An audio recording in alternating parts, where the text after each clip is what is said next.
Hello and welcome along to another episode of this FM20 story. The head coach with me, Daniel, is season 12, episode 5. And in this season, which is taking slightly longer, we've got another big Champions League game on our hands. It is the crucial 6th and deciding group stage game, second v first, Gladbach v Roma. And it's going to be a very crucial one in our season, which we'll explain why in a moment. We've then also got Bundesliga action, our penultimate game before the mid-season winter break, that against our rivals Cologne, so a banana skin at home, despite on paper being an easy win. And we're within 9 points of the top of the table and 1 point of second. So it's all getting very tight up there. We want to make sure we secure the top 4 space, staying in the Champions League for a second successive season. All of those things very important for us. So it's going to be a very big episode in trying to maintain that. Very quickly, before we get into it, we will look at our recent results and our recent youth intake preview as well, which I can reassure you has got some good news to it. But firstly, a massive thank you to everyone who's following along with the story. If you're looking forward to this one and have enjoyed the season so far, please do put a thumbs up on the video. If you have missed any of the action, you can catch up from episode 1 of this year in the eye above. And please do subscribe down below and turn that notification bell on for daily FM20 content, Cricket 19 videos, a stadium review series, a weekly live stream every Tuesday morning of course, and much more from this channel. There's also a link in the eye above to the podcast channel, loads of football content, and it's going absolutely crazy at the minute. So thank you again for your support, and please do go and check it out if you haven't already. But let's get into this episode. We'll look at the recent results in a minute, but I just want to go back a few days to our youth intake preview. And here it is, Saturday evening it came through, and it was fantastic. It said this is an excellent group of players coming through. We've had that pretty much every year, to be honest, here. We've had that pretty much every year for the last 4 between Burnley and here. But it's an excellent group of players. I'm a bit surprised that it says there's lots of wide midfielders, but they're not very good prospects at the bottom. So I'm guessing the wingers perhaps are the ones that are good further forward, which suits our tactic, and the wide midfielders not so much. And there's one German young forward and right winger who have really caught the eye and are fine prospects. So we'll keep an eye out for those two later this season. We will look in the next episode as well at some of the ones already here, because they are going to start to get integrated in the first team. Their 2-star ability, they're gradually improving. We've seen Niemeyer briefly this season, but there's also a centre-half. Zappa's improving, who was signed last January. So there's much more to get excited about moving forward.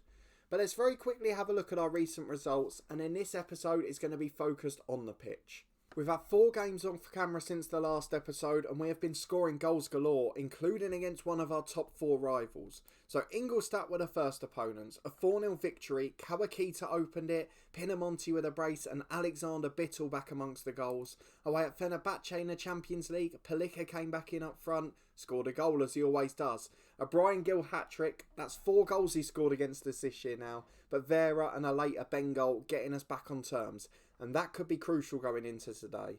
A 4-2 victory followed at home to Bayern Munich, a brilliant performance. We were 4-1 up at this stage, we went to 1-1 and we just went on fire. It was brilliant. Bittel just before half-time, Kawakita, Sommer and Pinamonti in the second half, and it was a really good day at the office, probably our best performance of the season. And in a 3-1 win last time out at Stuttgart, Oliveira with a brace after Wilhelmsen's first half goal. And another solid one, despite missing a couple of key players for that.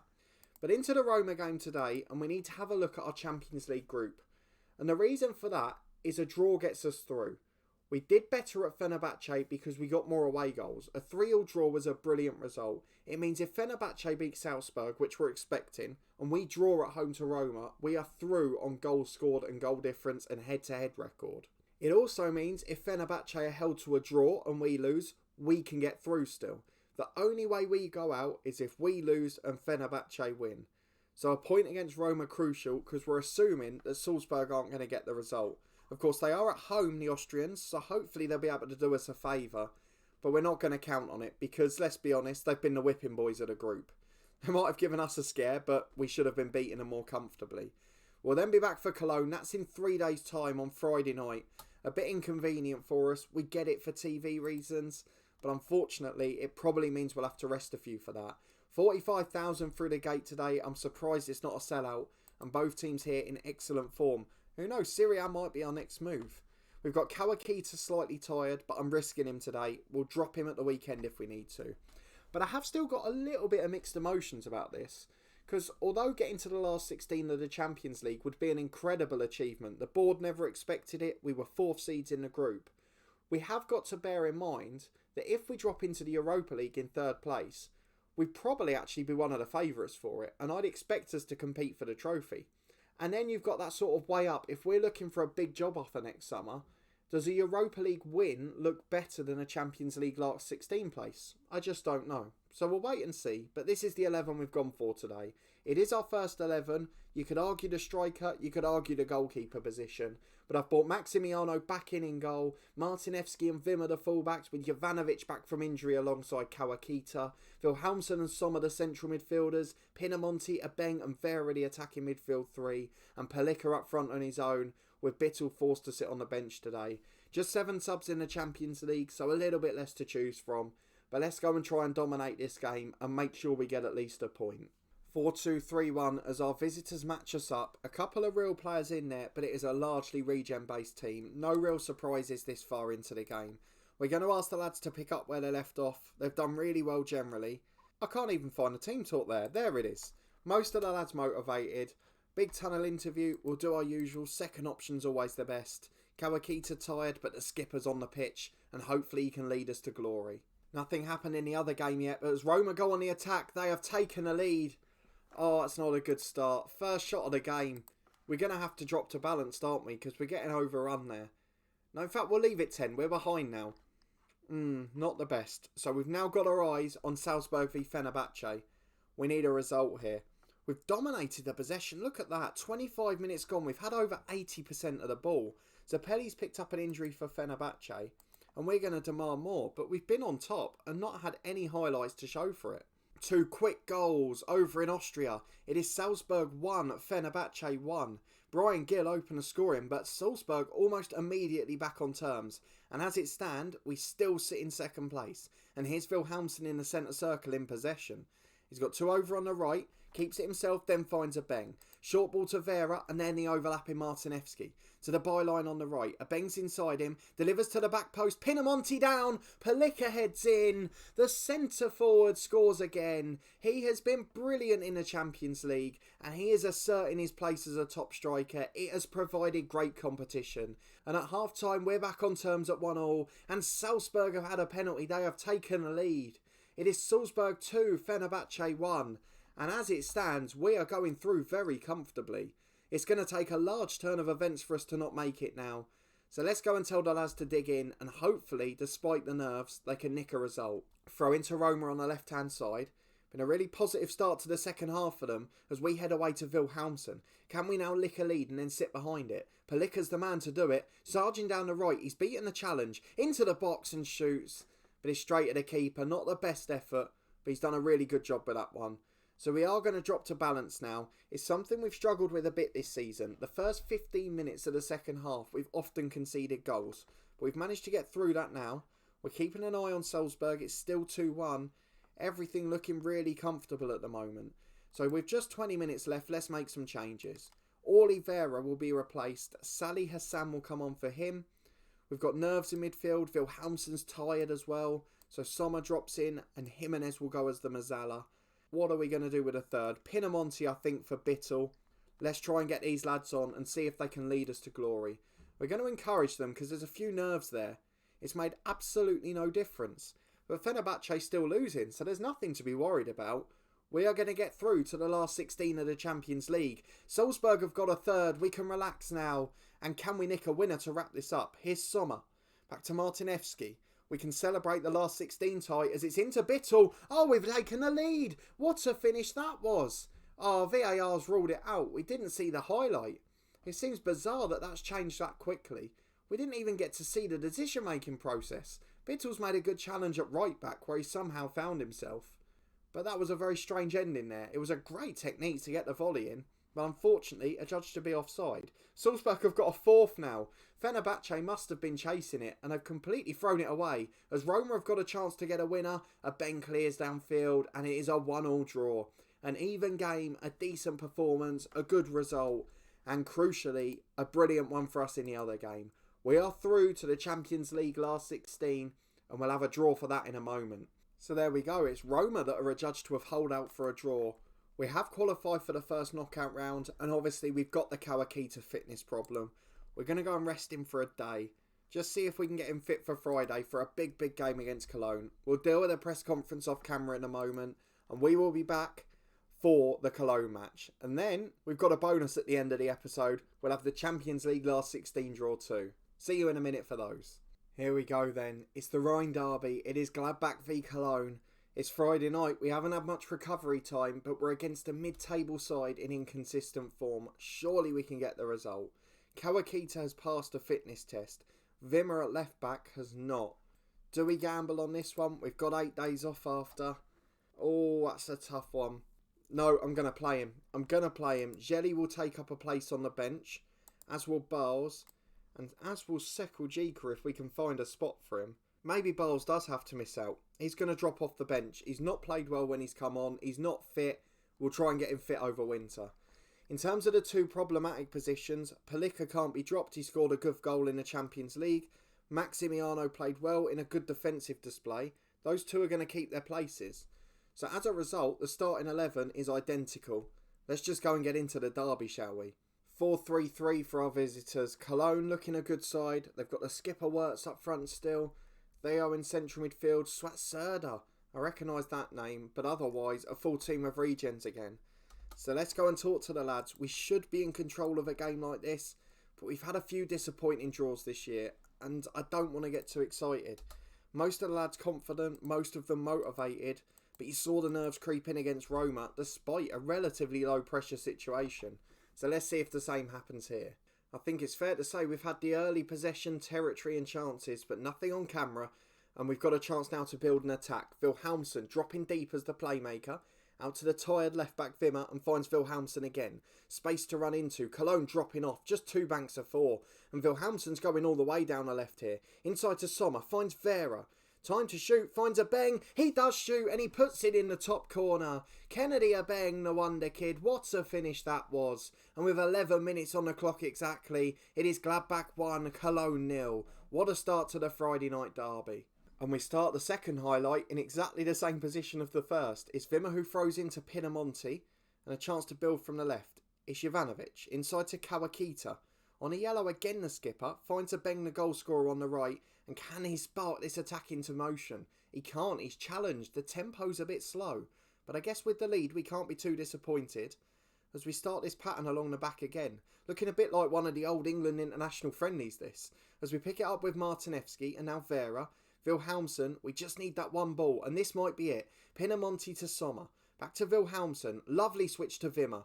Chance to deliver perhaps from the byline. Into Palika, down for Pinamonti. And the keeper gets a hand to it, but he cannot stop it going in. It's a thunderbolt into the far bottom corner. And the lead is doubled, and surely the game secured.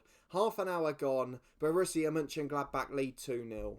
And we're back again with Wilhelmsen in this holding role. He picks it up in the centre circle and continues to dominate as he finds Sommer. To Pinamonti, plays a 1-2. Wimmer's overlapping from left back again. Oh, it's tipped onto the post by the keeper. Tried his luck. It was brilliant work. The goalkeeper doing a great job there. He's looking anxious and I'm not surprised. He is the busiest man on the pitch at the moment. We have dominated the game. Cologne haven't even had a shot, let alone on target. And now it starts to go wrong. An injury to Martinevski. We have got a replacement in Pedro Pereira, but he's declining physically. He's getting older. And we don't want to miss out on key players. 2 minutes of stoppage time were added on. We've now played 3 as Kennedy Abeng picks it up on the right. We won't complain if we get a third though. Abeng on the right side gets to the byline. Has to be a penalty. It's an awful tackle. So clumsy. He's brought him down. Wasn't even close to the ball. Why on earth are you going to watch it? It was clear as day. It was nowhere near the ball. Definitely fouled him. And there's only going to be one outcome from this. It will be a penalty kick. Here comes the referee, and what a surprise, it's a penalty. We did not need the delay for that. Pinamonti will step up, it's his chance at a second goal of the game. Or is Palika a better taker? We haven't looked at him for a while. Miroslav Palika, oh no, he can't take a penalty to save his life. It is going to be Pinamonti. Can he make it 3 to get rid of the demons of that injury? On the stroke of half time, Pinamonti makes it 3. And Gladbach have wrapped this up comfortably, and it's another good attacking display in the Bundesliga. There we go then, Cologne did manage one shot, but what a first half performance. Just 3 days later, we're so pleased with the lads. Wimmer will get a rest later on, possibly Wilhelmsen as well. He's struggling physically, but I've got to prevent injuries as well. Just coming up to the hour mark. Once we get there, we will make the changes. Interestingly, as we go to make ours, Cologne have bought on an English striker, Chris Gray. I'd like to know his story. He is rated very, very well. I mean, top class. 25-year-old worth 20 million. That's an interesting one. But let's go and make our changes. The 2 tired lads can come off. Jelly will come on at left back for Wimmer, who did well to get through an hour and made an impact. And Wilhelmsen will be replaced by Jimenez, with Sommer dropping into the holding role. So there we go, 25 remaining. Let's make sure nothing silly happens. It's a corner kick for us again though. A Beng could add to it here. Into the box, headed away as far as Jimenez the sub. Back to a Beng. Chance to cross, good ball in. Pinamonti had a chance at his hat-trick, but heads over the bar. He's not done well with those chances recently. Cologne are coming into it a bit this half. They've had a few more chances, but it's still been a completely dominant performance by Gladbach. 3-0 with 10 remaining, and as it stands at the start of the weekend, we're up to second place. We're back as we head into 3 minutes of stoppage time, and Jovanovic has picked up the ball for a dangerous free kick. What a finish. Not only is he a wonder kid centre-half and holding midfielder, he's also a very, very good free kick taker. Vladimir Jovanovic makes it 4 and puts unbelievable gloss on this victory. A brilliant derby display, a brilliant Bundesliga result, and what an episode it's been. We've just got one more moment left. We're going to skip ahead to the Champions League last 16 draw. Who are we going to get? We'll find out next. The final bonus part of the episode then is the Champions League last 16 draw. We're not seeded, of course we're not, we came second. There's some big sides in here. Leipzig, Roma, Juventus, PSG, Barcelona, Atletico Madrid, Borussia Dortmund or Manchester United. Let's go through them one by one. Well, we're the first team out the hat. We're not going to have to wait long. Please don't be one of the biggest ones. Give us someone, but who? I mean, they're all great sides. Let's look who we get. There's no point trying to guess. It is Manchester United. Now, this is a very interesting one, and I'm going to tell you why. By the time this tie comes around, we might be managing in the other dugout. Manchester United and Bayern Munich, who lost 5-1 at the weekend, have 2 very insecure jobs. And if we're going to step up to the very elite level with a super club, it looks like this season they might be the only 2. And if those jobs come up with that level of financial backing, that scale, I don't think we can turn it down. So we might be in the Man United dugout for that one. But as it stands, a big draw for Gladbach. Probably the end of our run and a fantastic moment for the football club. It will be Gladbach v Man United, and you know that leg will be on camera no matter which side we're managing. But let's have a look at the schedule for when we're next going to be back. And do you know what? I might even leave it that long. We've got transfer deadline day for the January window. I guess we could look at that. And then maybe the cup game against Leipzig. Of course, we have no idea when we're going to be here for, how and when other jobs are going to come up, and if we're going to get a chance at them. So we might show January transfer deadline day. I think there's still a little bit of budget. £10 million, so we'll wait and see if there's anything big happening. There is one pre-agreed deal, but we'll meet him in the next episode. So we'll be back at the end of January for deadline day, but I'm not sure what game we'll show yet, if one at all. So let me know down in the comments what you thought of that episode. Certainly one of the most positive ones this season. If you did enjoy the video, please do put a thumbs up on it. A brilliant performance in the derby, a wonderful free kick from Jovanovic, a big tie in the Champions League, and a good job well done against Roma. If you haven't already, subscribe down below and turn on your notifications. You'll get alerts as daily FM20 content releases on the channel, as well as a weekly stadium review series, Cricket 19 content, and a live stream every Tuesday at 10 AM. A big thank you to everyone who supported all of the videos recently. I really do appreciate it.